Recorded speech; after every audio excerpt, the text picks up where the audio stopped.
dal leen ak jàmm ci AGT News chaîne bi leen di jox xibaar yi wér te wóor abonné leen ngir dara bañ leen a raw.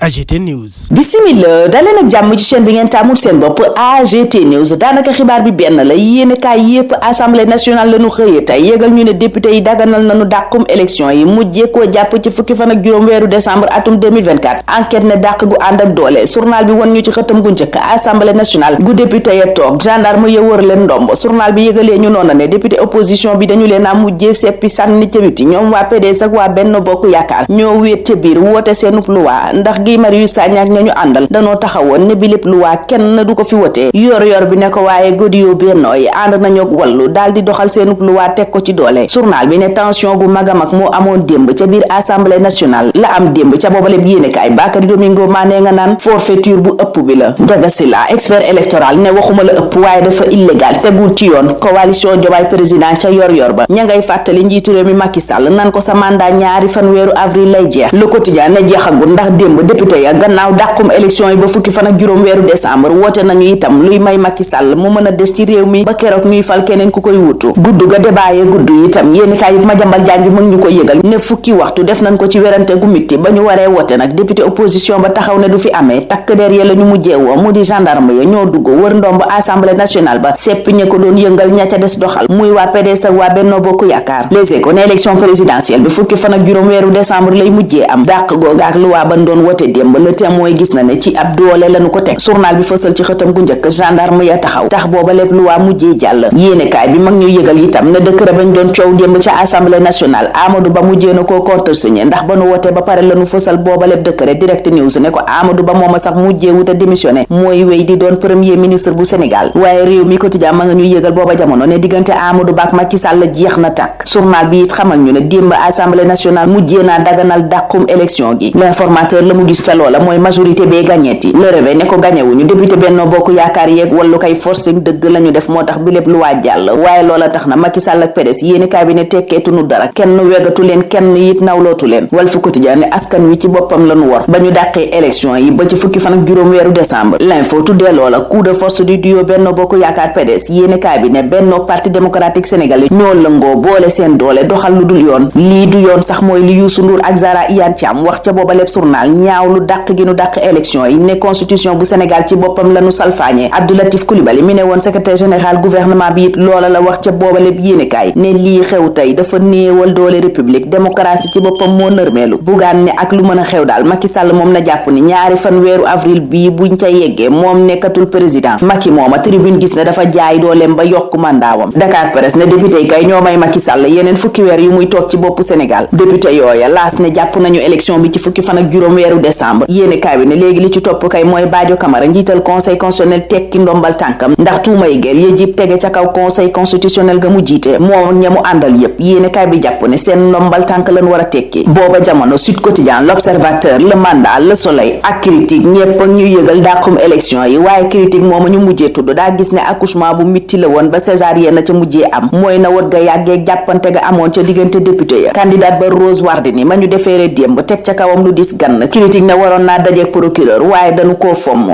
gi nu fomm élection présidentielle bi nag Boubacar Camara ca yéenekaay yu bari bokk ca l'Indépendant L'évidence ma ngi koy ñaawlu te naan c'est un précédent dangereux maanaam lu mën a indi jafe-jafe ëllëg la Libération di ñu yëgal booba jamono ne Bassirou Diomaye Faye Malick Gakou docteur Cheikh Tidiane Dièye Mame Boye Diao ak yeneen candidat yu bari kalaame dinañ yëfee ca conseil constitutionnel booba jamono Walf Quotidien yéenekaay yu bare ngay kalaame licence Walf TV gënu nangu Moussa Bocar Thiam jëwriñ ji ñu dénk wàllu communication yéenekaay bi di ko waxal gàcce ca xëtam gu njëkk Cheikh Niass PDG Walf ca boobaleb yéenekaay mi ngi naan tëjub télé mooy taal démocratie journal bi di ñu yëgal ne li ko dalee àllarba ji luy tollook juróom fukki liggéeykat ci chômage technique la ñuy nekk booba jamono jëwriñ ji jël booba lépp dogal di Moussa Bocar Thiam ma nga nekk ca Le Soleil di layal tëj gi ñu tëj Walfadjri muy lu Synpics ñaaw lu ci yéenekaay yu bari bugaan ne bu weesoo ñaaw booba lépp dogal ñu jël ci tëj Walfadjri du lenn lu dul dictature jaay doole ak delloo ginnaaw démocratie Cheikh Niass ne moom kay tremblement de terre moo dal fi mu ne ci kaw Walfadjri dogal bi teguwul fenn gi ñu jël bugaan di ko ñaawlu te ca yedd président Macky Sall ca l'indépendant liggéeykat Walfadjri moom yéene kaay bi ne toogaanub ñaxtu la ñu woote àjjuma ngir naqarlu lii ñu teg ci seen kaw bés bi la jour booba jamono ma ngay fàttaliku juróom benn fan weeru février di bés ba Sénégal jëloon coupe d'Afrique des nations boobaak léegi am na ñaari at journal bi ne ndono lu diis moo tege ci kaw gaynde yi fi ne tey gayndey ndaw yi tàmbalee wuuti ñu fi ne woon sax ñoo yitteel stade journal bi tudd ci Pape Gueye Matar Sarr Lamine Camara Krépin Jacobs ak Iliman fësal leen ci xëtam gu njëkk teg ca ni la relève bien en place maanaam ñi war a wuutu ñoom Sadio Mané taxaw nanu ñun foofa la ñuy taxaw tey ñaanal leen kendal ak jàmm dig daje ëllëg incha allah. AGT News.